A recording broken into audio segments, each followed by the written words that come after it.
नमस्कार. श्री स्वामी समर्थ. मित्रांनो, मी संजय कुलकर्णी नाट्यछंद या यूट्यूब चॅनलवर आपलं स्वागत करीत आहे. आजपर्यंत माझ्या या नाट्यछंद यूट्यूब चॅनलवर मी नाटकासंबंधी अनेक एपिसोड केले, अनेक भाग केले. ते तुम्ही पाहिले असणार, शेअर केले असणार. त्याबद्दल तुमच्या मी आभारी मानतो. मित्रांनो, आज एका नाटकावर बोलणार आहे आणि त्या नाटकावर बोलताना मला एकदम आठवलं, अरे या नाटकाचे 25 प्रयोग होत आहेत आणि आपण त्यावर समीक्षा केलेली नाही. काय झालं माहिती आहे मित्रांनो, या महिन्यात आणि गेल्या महिन्यात इतकी नाटकं आली आणि नाटकं पाहिल्यानंतर मी ते नाटक खरोखरच विसरून गेलो होतो. खरं ते नाटक विसरायला नको आहे, कारण ते नाटक ऑफ बीट आहे. नाटकाचा विषय सध्याच्या सोशल मीडियाला अनुसरून असल्यामुळे ते नाटक फार महत्त्वाचं आहे असं मला वाटतं. तुमची मी उत्कंठा म्हणतात ना, ते ताणत नाही आहे. कारण या नाटकाचं नाव आहे आता थांबवायचं कसं. काय थांबवायचं यानं? लेखकाला काय थांबवायचं आहे? होय, या लेखकाला जे सोशल मीडियावर जे आपण प्रकार बघतो आहोत ते थांबवायचे कसे याबद्दल त्यांनी त्या नाटकात उहापोह केलेला आहे. मित्रांनो, काय असेल नाटकात नाही मी तुम्हाला सांगणार नाही, कारण तेच कथानक या नाटकाचं वैशिष्ट्य आहे. आता तुम्ही म्हणाल, का नाही सांगत आम्हाला? तुम्ही अनेक नाटकाची कथानकं सांगितली. होय, मी सांगितली, पण हे नाटक एक वेगळं असल्यामुळे आणि तुम्हाला मी क्लू दिला आहे की सोशल मीडियावर जे आपण पाहतो आणि पाहिल्यानंतर आपण विचार करतो, अरे असं का होतं आहे? तरुण पिढी त्यात वाहता चालली आहे आणि हा विचार करीत असताना ज्या वेळेला व्यावसायिक रंगभूमीवर आता थांबवायचं कसं हे नाटक येतं, त्यावेळेला आपल्याला कळतं, नाही हे नाटक आपल्याला पाहिलाच पाहिजे आणि म्हणून तुम्हीसुद्धा ते नाटक पाहिला पाहिजे. त्या नाटकाचे 25 प्रयोग झालेत आणि त्या नाटकात डॉक्टर गिरीश ओक, सुकन्या कुलकर्णी ही दोघं भूमिका करतात. तसं पाहायला गेलं तर डॉक्टर गिरीश ओक यांनी अनेक नाटकं केली, सुकन्या कुलकर्णी अनेक नाटकं केली, परंतु ही जी जोडी आहे म्हणजे डॉक्टर गिरीश ओक आणि सुकन्या कुलकर्णी हे बरोबर 30 वर्षानंतर एकत्र येऊन एक नाटक सादर करतात. तुम्हाला आठवत असेल, 30 वर्षापूर्वी कुसुम मनोहर लेले हे नाटक आलं होतं आणि त्या नाटकात सुकन्याने जी भूमिका केली होती ती तुम्हाला आता आठवत असेल.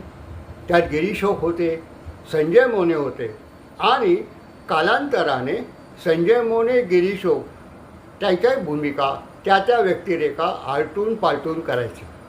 मित्रांनो, ज्या वेळेला 30 वर्षानंतर ही जोडी व्यावसायिक रंगभूमीवर आली त्यावेळेला प्रत्येकाला त्याची उत्सुकता होती की त्या जोडीतून आपल्याला काय पाहायला मिळेल. मित्रांनो, आता थांबायचं कसं हे नाटक, आता थांबवायचं कसं हे नाटक पाहताना तुम्ही अक्षरशः त्यात इन्वॉल्व व्हाल, भारावून जाल आणि त्या नाटकाची कथानक तुम्हाला हृदयस्पर्शी वाटेल. मित्रांनो, पडदा उघडल्यानंतर पहिले 2 प्रवेश म्हणा किंवा 1 प्रवेश म्हणा, वेगळं वातावरण दिसतं, कुटुंबातलं वातावरण दिसतं. आई, मुलगा, सून यांचं जे मजेशीर बेतलेलं आहे घडामोडी, त्या पाहताना आपल्याला हसू येतं. हे नाटक विनोदी आहे का? क्षणभर आपण ते गृहीत धरतो. परंतु ज्या वेळेला चिराग हा अरुण यांचा मुलगा घरी येतो आणि सांगतो की बाबा, आपल्या तन्वीची व्हिडिओ व्हायरल झाला आहे, तो मी पाहिला आहे, आणि ज्या वेळेला तो व्हिडिओ ते कुटुंब बघतं त्यावेळेला ते कुटुंब कोसळतं. काय असेल त्या व्हिडिओत? नाही, मी सांगणार नाही, कारण तेच तर त्या नाटकाचं महत्त्व आहे, तोच नाटकाचा गाभा आहे. मित्रांनो, संदीप दंडवते या लेखकानं हे नाटक लिहिलेलं आहे. आता तुम्ही म्हणाल की संदीप दंडवते कोण? तर मित्रांनो, ची आणि प्रायोगिक रंगभूमीवर म्हणा किंवा अनेक एकांकिका स्पर्धेतून #इनोसंट ही एकांकिका फार गाजली, अनेक पारितोषिकं त्यांनी पटकावली आणि त्या एकांकिकेचे लेखक संदीप दंडवते यांनीच त्या एकांकिकेवरून नाटक पूर्ण लिहिलेलं आहे. त्यामुळे एकांकिकेत काय असावं आणि एकांकिकेत काय होतं आणि 2 अंकी नाटक करताना त्यात काय बदल करावे लागतात हे त्यांनी पूर्णतः ओळखलेलं होतं आणि म्हणून ते नाटक त्यांनी लिहिताना दिग्दर्शकीय बांधणीतून त्या नाटकाचं लेखन केलं.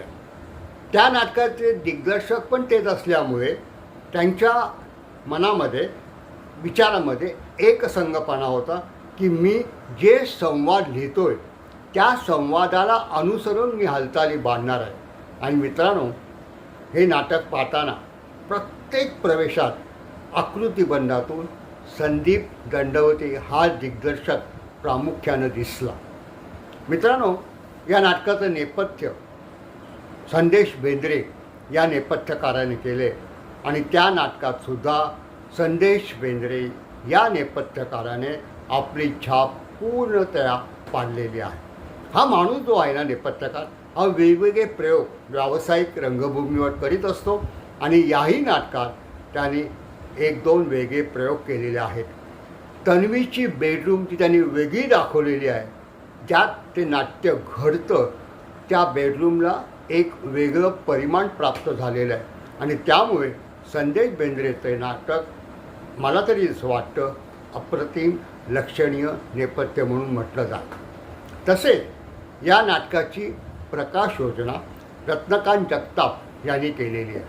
रत्नकांत जगताप हा एक चांगला प्रकाश योजनाकार आहे, परंतु काही वर्षापासून तो त्या प्रकाश योजनेतून बाहेर पडलेला आहे. परंतु ज्या वेळेला त्यांनी या नाटकाची प्रकाश योजना केली आणि त्या प्रकाश योजनेतून त्यांनी जे प्रकाश रंग उधळले ते कथानकानुसार पठडीनुसार आहेत. मला जास्त प्रमाणात त्याची प्रकाश योजना आवडली ती म्हणजे तन्वीच्या बेडरूममध्ये एक पंखा लावलेला आहे आणि तो पंखा सारखा फिरत असतो आणि ज्या वेळेला तन्वीच्या मनातली भावना, मनातली द्विधा मनस्थिती आणि आई आजी यांच्या मनातली द्विधा मनस्थिती ज्या वेळेला येत असते त्यावेळेला त्या प्रकाश रंगातून म्हणजे बॅकलाईट देऊन ज्या वेळेला पंखा फिरत असतो त्या प्रकाश रंगाचे नजरेत भरत असतात.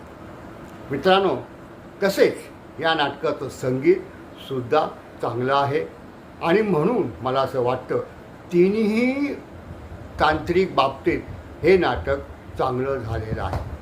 आता मग विचार करायला पाहिजे की या नाटकातील ज्या भूमिका कलाकारांनी सादर केलेल्या आहेत, साकार केलेल्या आहेत, त्यातलं उजवं डावं कोण नाही. या नाटकात प्रत्येक कलाकाराने आपली उपयुक्तता सिद्ध केलेली आहे. सुकन्या कुलकर्णीबद्दल काही बोलायलाच नको. ती इतकी सराईत चांगली अभिनेत्री आहे की तिने आपली भूमिका या नाटकात ओतप्रोत करून आपल्याला वेगळं अस्तित्व आहे हे तिने दाखवून दिलेलं आहे. रमाच्या भूमिकेत म्हणजे तन्वीच्या आईच्या भूमिकेतील विविध रंग, गहिरे रंग तिने मुद्राभियाने, संवाद बोलीतून आणि पॉझेसमधून व्यक्त केलेला आहे. डॉक्टर गिरीश ओक यांनी अरुण म्हणजे तन्वीचे पिता वडील दाखवताना आपण विनोदी भूमिका करत असतानासुद्धा त्यांनी कालांतराने काही प्रवेशानंतर ज्या वेळेला तन्वीबद्दल त्याला समजतं त्यावेळेला तो कोसळतो आणि त्यावेळची त्याची भूमिका, त्याच्या मनातले द्वंद्व तो अप्रतिमपणे पेश करतो आणि म्हणून डॉक्टर गिरीश ओक यांनासुद्धा या नाटकाच्या यशाचं क्रेडिट हे द्यायला हवं. तन्वी ऐश्वर्या शेटे हिचं हे पहिलंच व्यावसायिक नाटक. पण तिचं हे नाटक पहिलं आहे हे तिने जाणवून दिलं नाही, कारण तिची रंगमंचावरची हालचाल, तिचे पदन्यास इतकेच अप्रतिम आहेत, इतके चांगले आहेत की एका सराईत अभिनेत्रीसारखी ती रंगमंचावर वावरलेली आहे. मुद्राभिनयात सुद्धा ती कमी पडलेली नाही. चिरागच्या भूमिकेत आकाश पाटील यांनी सुद्धा आपलं योगदान या नाटकाला दिलेलं आहे. मित्रांनो, आता थांबवायचं कसं हे नाटक हे वेगळं आहे आणि म्हणून मला असं वाटतं या नाटकाचा आस्वाद तुम्ही घ्यायला हवा, कारण हे नाटक अगदी वेगळ्या पठडीतलं असल्यामुळे हे नाटक आपल्या मुलींसकट पाहिला पाहिजे हे मी तुम्हाला सांगतो आहे. मित्रांनो, या नाटकात जान्हवी पणशीकर यांची आजी इतकी लक्षणीय आहे की ती मनाला म्हणतात ना, ती बोबडी आहे. बोबडी म्हणजे म्हातारपणामुळे तिला नीट बोलता येत नाही, पण त्या बोलण्यातून तिने तिच्या भावना इतक्या सुंदर रेखाटल्या आहेत. त्यामुळे जान्हवी पणशीकर यांनासुद्धा मला दाद द्यावी लागेल. मित्रांनो, या सगळ्या कलाकारांच्या अभिनयाची भट्टी, केमिस्ट्री जुळल्यामुळे आता थांबवायचं कसं हे नाटक 25 काय 50 काय 100 काय अनेक प्रयोगांची मांडणी करेल. मित्रांनो, या नाटकात आजीची भूमिका करणाऱ्या जान्हवी पणशीकर हे लक्षात राहतात, कारण त्यांनी ज्या भूमिकेमध्ये असं काही केलेलं आहे, मुद्राभिनय, मॅनरिझम्स म्हणजेच लकबी आणि संवाद बोलण्याची जी ढब आहे ती खरोखरच या नाटकात लक्षवेधी आहे. जान्हवी पणशीकर या ज्येष्ठ अभिनेत्री आहेत. नाट्यसंपदा या त्यांच्या संस्थेतून प्रभाकर पणशीकरांबरोबर त्यांनी अनेक भूमिका केल्या, अनेक नाटकं गाजली. त्या जान्हवी पणशीकर या नाटकात मला प्रकर्षाने लक्षवेधी वाटतात. मित्रांनो, या नाटकाबद्दल सांगण्यापेक्षा आता थांबायचं कसं हे नाटक तुम्ही आवर्जून बघा, कारण या नाटकात जो प्रकार सांगितलेला आहे सोशल मीडियाचा, त्याचा नक्की तरुण पिढीला फायद्यापेक्षा उत्तर मिळेल की बाळांनो, सोशल मीडियाच्या जास्त आहारी जाऊ नका. मित्रांनो, इथेच थांबतो. नमस्कार.